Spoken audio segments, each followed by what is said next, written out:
Welcome back to Cheche, live on Citizen TV. Now, it would seem that presidential contests in Kenya are almost dynastic in nature. The incumbent president, Uhuru Kenyatta, is the son of founding president Jomo Kenyatta. His presumed rival in the opposition is Raila Odinga, the son of Oginga Odinga, who was a vice president to Jomo Kenyatta. And there's talk of another Musalia Mudavadi presidential run. Now, while his father, Moses Mudavadi, was never a president, he was a powerful minister in the KANU government. And so here comes Philip Murgor, a former director of public prosecutions in the NARC government, who quit over threats to his life. He says he wants to break that hold that some families have over Kenyan politics. And he's our guest today. And so, why is this a problem for you, that we see the same faces in politics? First of all, it's not a problem. If Uhuru Kenyatta was competent, I wouldn't be here. And if Raila, in my view, could provide the solutions, I might have sat back and supported Raila. And if for any reason I thought my good friend and college mate Musalia Mudavadi was the answer, I would likewise line up behind him. But I do not think any of the three offer the solutions that we need today. Let's start with Uhuru Kenyatta. This one is the one that bears mention, because all you in the media from time to time said this was the perfect package. Very wealthy individual from a very wealthy family. He would be perfect for president because he wouldn't have to take a single shilling from the public till. That's a gross generalization. I think it has been written many, many times. What was the fundamental flaw in that approach? He may not have taken a single shilling from the public till, but he slept on the job and everybody else did. So the net effect is the country is heading towards bankruptcy. He himself stands on national television and says, and what do you expect me to do about it if all of you who I've given jobs can't do your job? So that's President Uhuru Kenyatta? That shows we made a big mistake. We've made a big mistake. Uhuru didn't have what it takes, doesn't have what it takes to remain vigilant and take care of the public good. You say that Raila Odinga has no solutions for Kenya? Raila Odinga may have. I mean, I must concede that he would, in my view, make a much better president than Uhuru Kenyatta, because I think he seems focused on the issues, responds to them, talks about them. But you're asking Kenyans to vote for you and now, not for him. Come to that. But today, at his stage of his political career, and Musalia's stage for that matter, they've been in government, they were in responsible positions. What I believe the Kenyans need is a total change from what I describe as the status quo. I have been asked by many people, and I see it, I get tweeted quite a bit on this, why don't you start at Member of Parliament, Governor, Senator, or whatever? We'll come to that. And, let's go through the well, personalities. I'll anticipate the question and answer it right now. Why? If I'd been through that route, I'd probably have the same spots as they do. I would look like them in the same way, the status quo. Okay. I would look very much like what has been happening. Look at the reputation our leaders have today, in the media particularly. They are caricatured as predators and scavengers and pigs. MPs. If you talk to the public, especially those who think they are not going to vote and don't need to vote, I'll take you back to the personalities. It is fatigue with the status quo. Mr. Murgor, I'll take you back to the personalities, because you've told us that Raila and Musalia have gone, past their sell-by dates. There are other people within the opposition who would like a chance to, run this country. Kalonzo Musyoka, what do you think of him? I believe very much like in the case of Raila and Musalia, they have been in government, they have been part of the politics of this country for a long time. And the solution that we require is a fresh start. Would that apply to Moses Wetangula as well? Very much. Philip Murgor has also been in government, in a responsible position as a policy maker. Policy, no. In government, yes. Civil service, yes. But we can talk about that. So what's different? A short 2 years, sterling performance, and I get removed. Who judges sterling? Well, I'll have to speak for myself. Because we're fired. And people who are doing sterling jobs are not fired. And if they're promoted. And if you go to why I was fired, you will remember that it was all about fighting impunity and fighting the drug lords of the time. The drug lords, some of who I see have been extradited today. But in politics, no. In the legislature, no. And certainly at the level where I could have shaped or changed policy, no. So let's be clear. What you're telling Kenyans, therefore, is that you're not going to form alliance with either Jubilee or NASA or anybody. Uduak, you've jumped the gun. Jubilee? Absolutely not. They are the problem. Okay. NASA, I don't rule out any discussion with individuals of like mind or parties of like ideology on the solutions to this country. So I wouldn't say absolutely no, because the individuals in NASA are all individuals who, for the most part, mean well. They are talking about...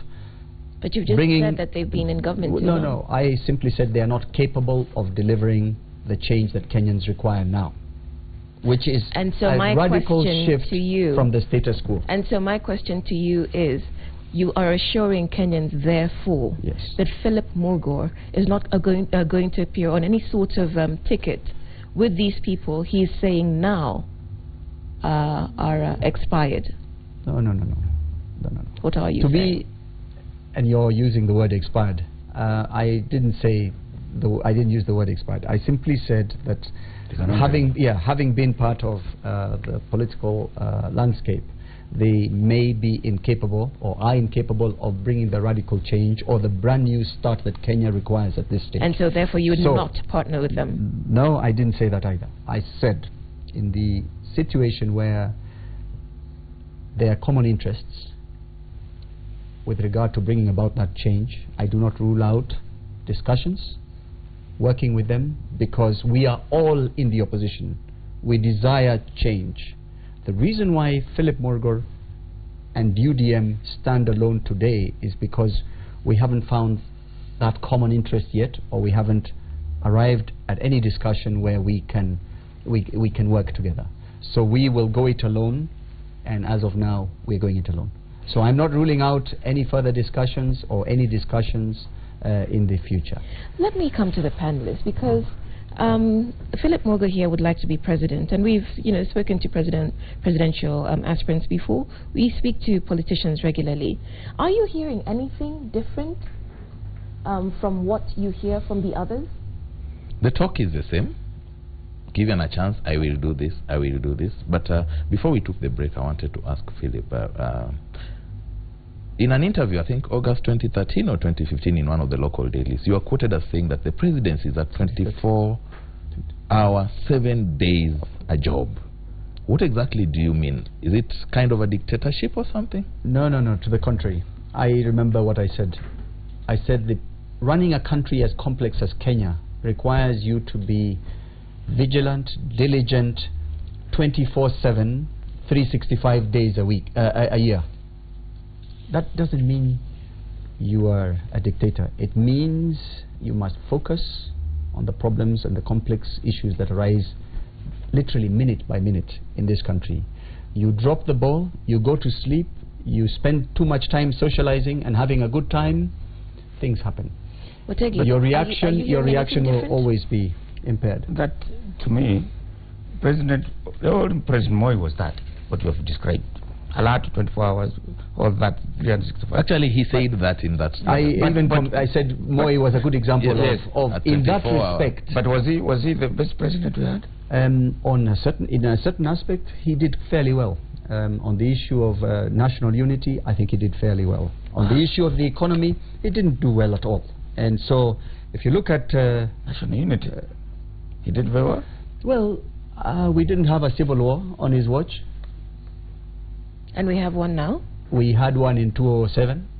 We are heading to 1992, the 208, clashes in Molo. That was during the reign of President Moi. I am not here to hold his brief. I am. No, I'm just taking you on what you've said. You are correcting you. The tribal clashes have been there. 1992 in Molo. I don't support those tribal clashes, but I would like to say that whenever they did pop up, they appear to have been dealt with as quickly as possible. Okay. Not like in the case of 208, when they went on for a month or two and almost cost you know, all of us our beloved country. So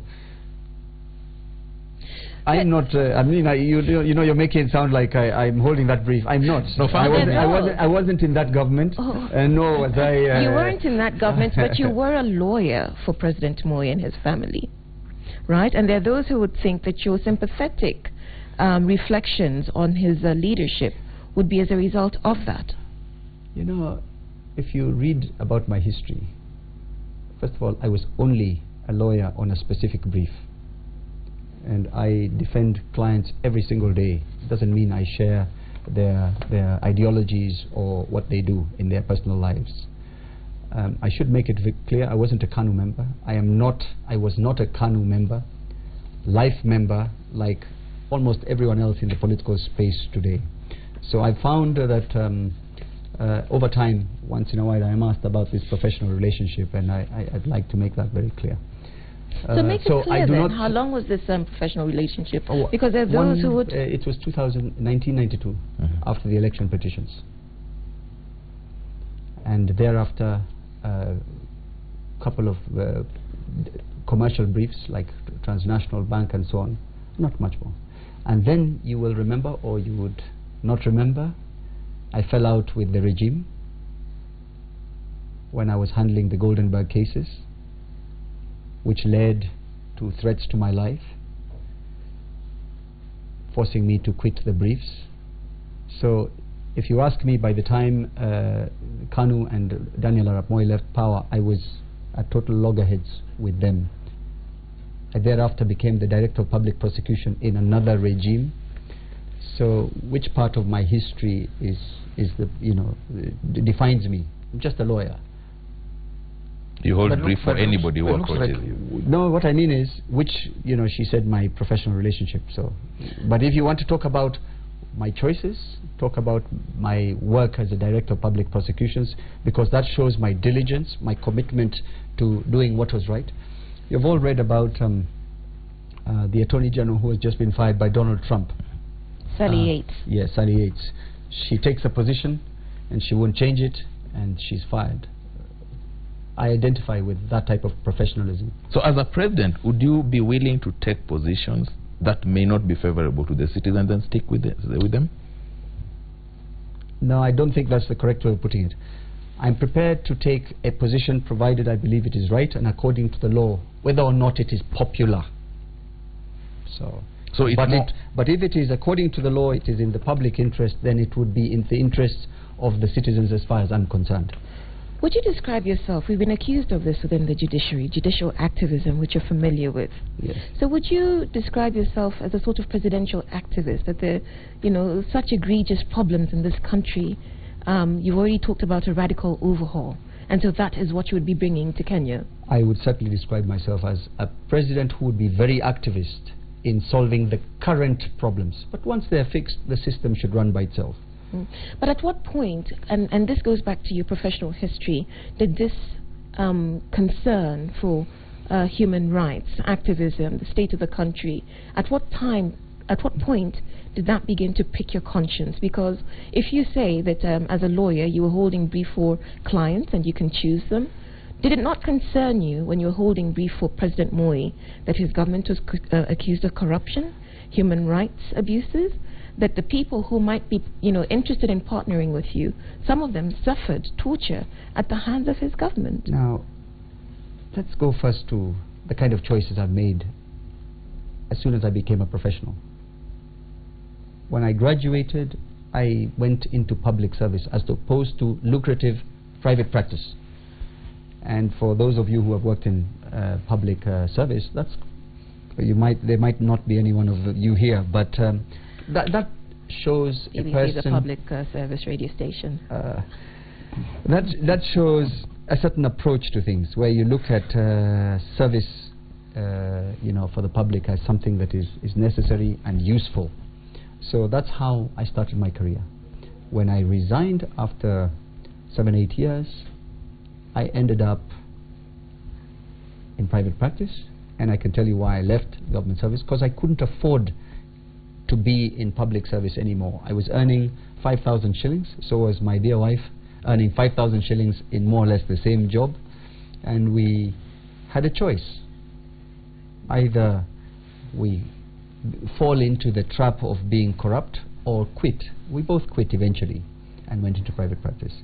It was many years later that I became the director of public prosecutions. But even then, when you were in private practice, you got very lucrative assignments. When I was in public service? No, when you quit and went private. That's why he went private. Yeah, so he could attract higher. You got government. You got government assignments. Mutegi, I would like to remind you that when I did quit, I thought I would get lucrative contracts. Yeah. I didn't.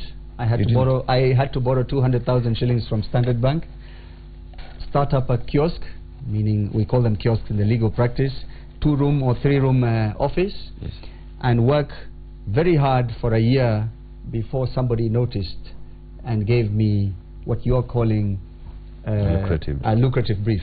And I should tell you that some of the things that look lucrative may not return you any money. They just have a certain image. I don't want to talk about individual clients, but they were not as lucrative as one might think. But through that sheer hard work and guts, you end up in a situation where finally you attract lucrative briefs. By the time I'm doing the Goldenberg briefs, it's not a favor. It's a question of who can challenge those behind Goldenberg. And I am selected, and I never let the client down. So it's people see what they think is the lucrative side, not the hard side. And you will remember that eventually I'm threatened because of how diligently I'm pursuing those briefs. So you're not dealing with a person who gets everything on a spoon, or anything at all on a spoon. In fact, it's on account of my diligence in the Goldenberg briefs that the Kibaki administration, the first NARC administration, select me as the DPP. So you can see this is an independent thinker, a person who believes in something, works for the public good, even in public service or in private practice. I am just by select you mean hand-picked? I'm just reminded that in addition to all that, I've done cases for gender equality. I've done cases for media freedom. I have fought the government against the unilateral or single allocation of one license to the Chinese digital broadcasting company, as opposed to giving 2 licenses to local media. So some of these things are not convenient to me if it came to questions of choices, but it's what I believe in. I believe that there should be media freedom. I believe that there should be gender equality, and I have done litigation for all that for next to no remuneration. In dealing with Goldenberg, you say you are threatened, and then you want to be the director of public press, or deputy director, and then also you had problems there. Do you feel frustrated? Not at all. Not at all. I am just happy that they, some of the forces I went up against didn't kill me. And I always felt that, there was an opportunity for me at some other point to become engaged. And because of those experiences, Mutegi, I can tell you that when I make a decision that I should run for the office of president, it's truly because I believe the only office where there can be change to the direction a country is taking is the office of the president. Okay, so let's come back to the politics of it, because you're new to elective politics, and you say that people have offered what sounds like unsolicited advice. Why aren't you starting with, MCA and MP and all of that? And so my question to you is, what lessons do you draw from the experiences in 2013 of people like Peter Kenneth, Martha Karua, James Olekiapi, who spoke in the same way that you were speaking now, and we saw the sort of results they got at the ballot box? They were thrashed soundly. Udwak, the lesson I take from those experiences, first of all, I must take my hat off to those three you've mentioned. For those who are sitting in your armchairs, wherever you are, I should tell you, to make a decision to run for president takes tremendous courage. In Kenya, we live in a society where people know that they're perfect, what they say in football, the guys who know how the goal is scored from the stands.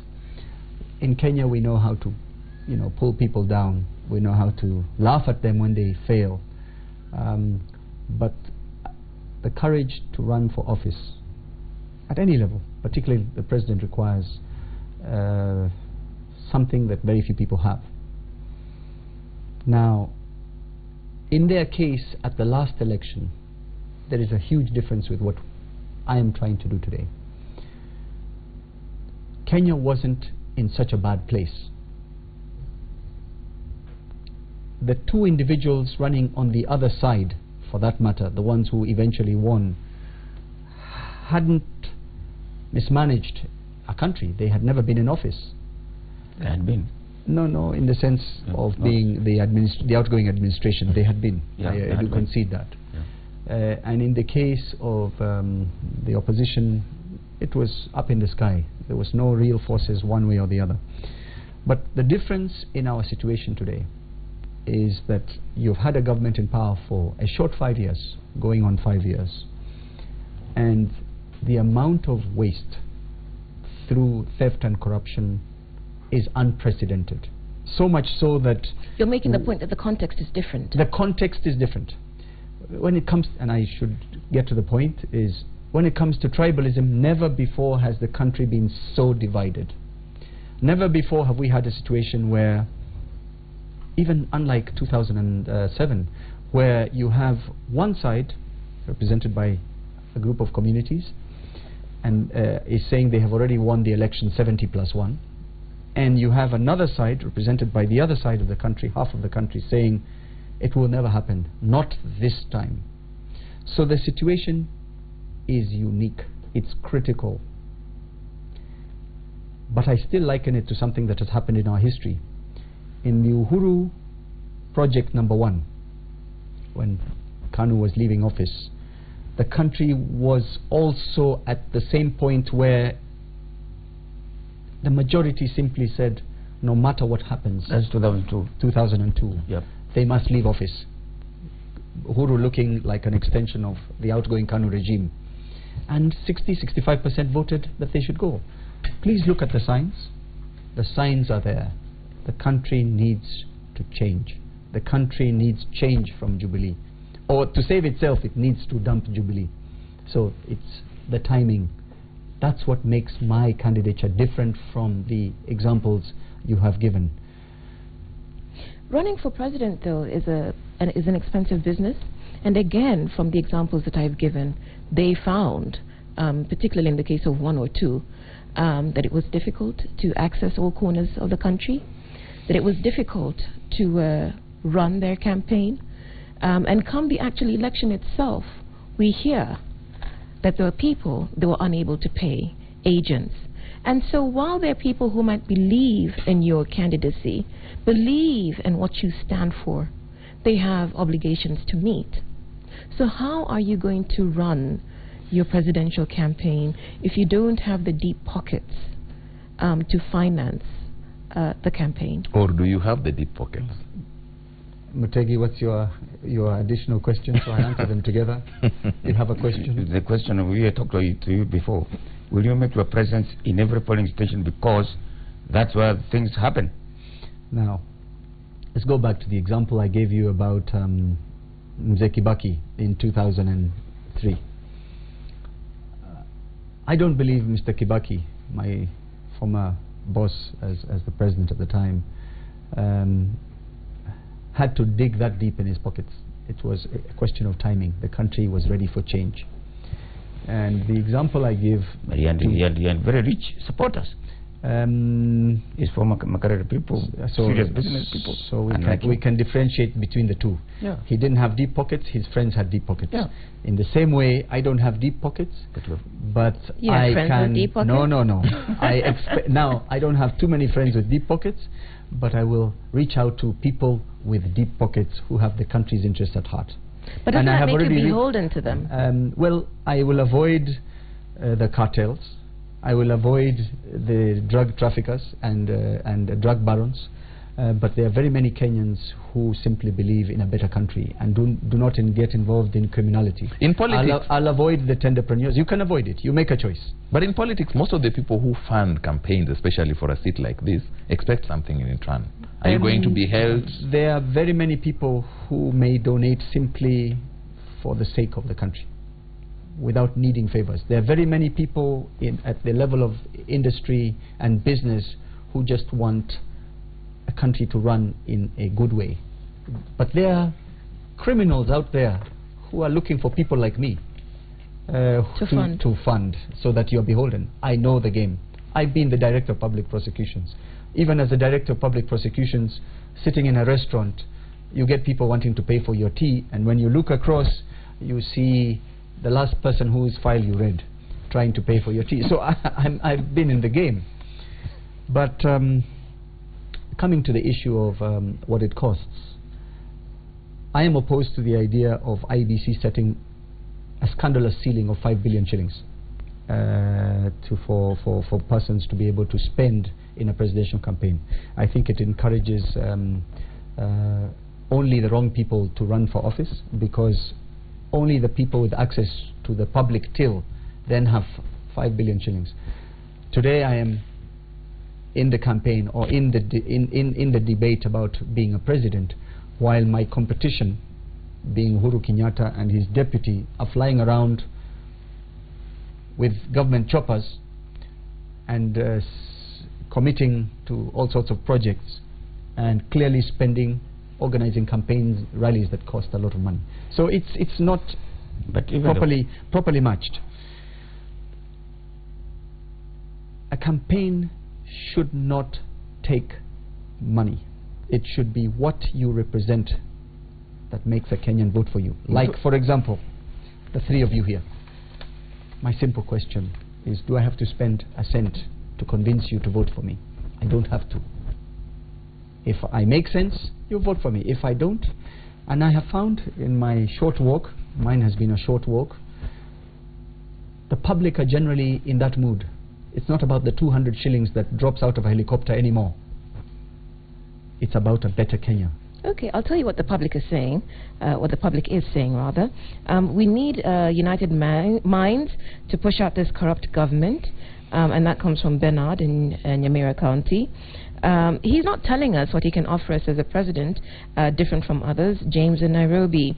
Karaoke from Albergan. In my view, Murgor has nothing to offer to Kenyans. He forgets that he was part of the government that divided Kenya into the ethnic cocoons we can see today.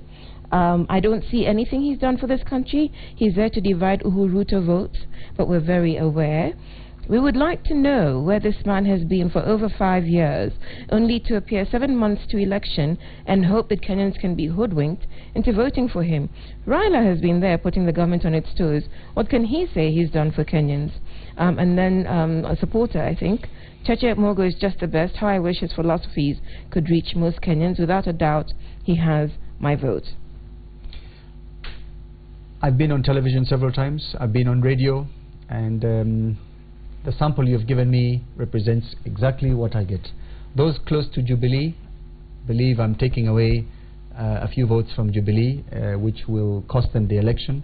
Those close to NASA, CORD, think I'm also impairing their ability to win the election. So I respect that, and I accept that. I think it's a very narrow way of looking at issues. The third caller, I also get quite a lot of that, where people say this is fresh, this is new. Let me just repeat an answer I had given you earlier.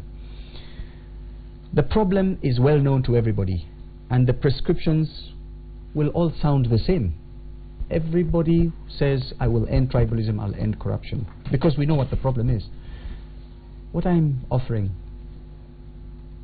is integrity at the personal level, meaning this is a person who you can believe in. Why would we want to trust you? Kibaki started saying zero tolerance, and that's to corruption. That's the government you served. Zero tolerance to corruption. Then come and glory say, I am a victim of Kibaki falling back on his promises, and it makes me the person who now tells you how it should be done, because I've been there, done that. Let's talk about Kibaki's government. For the first year, John Gidongo and I were at the forefront of bringing the cartels to book. We were being praised by our colleagues in government. By the second year, every time we would walk into a room, they would go silent, and they would stop talking. And I remember one meeting in the Ministry of Finance, chaired by the then Minister of Finance. I walked into the room, and the discussion was Anglo leasing and what the government should do about it, and everybody stopped talking. And somebody made a comment that the DPP, the man who everybody fears. And you know, it was a very awkward moment, but we all sat there. I don't know what the purpose of the objective of the meeting was, because at the very end there was nothing concluded. But I know what you're talking about, how it starts, how it ended. Having had that experience, I'm the right person to say how it should start and how it shouldn't end, meaning we should finish the job once we start it. We need to change. But if you look at people like Martha Karua, Great Murungi, the ones who appointed you, DPP. No, they're not the ones who appointed whatever. me. They worked with me. They worked with you, okay. Yeah. They were very good people. They were. Why would they want to change? Why should we trust that you will not change like them if they change? Perhaps you can make the point about Martha and Kiraitu, then I can respond. Did they change? Is that what you're saying? Well, you're on thin ice, and so we'll take a break. This is Cheche. We're live on Citizen TV, and we'll be back with our guest, presidential aspirant Philip Murgor. After this break, do remember that our SMS number is 22422, and our Twitter hashtag is Cheche.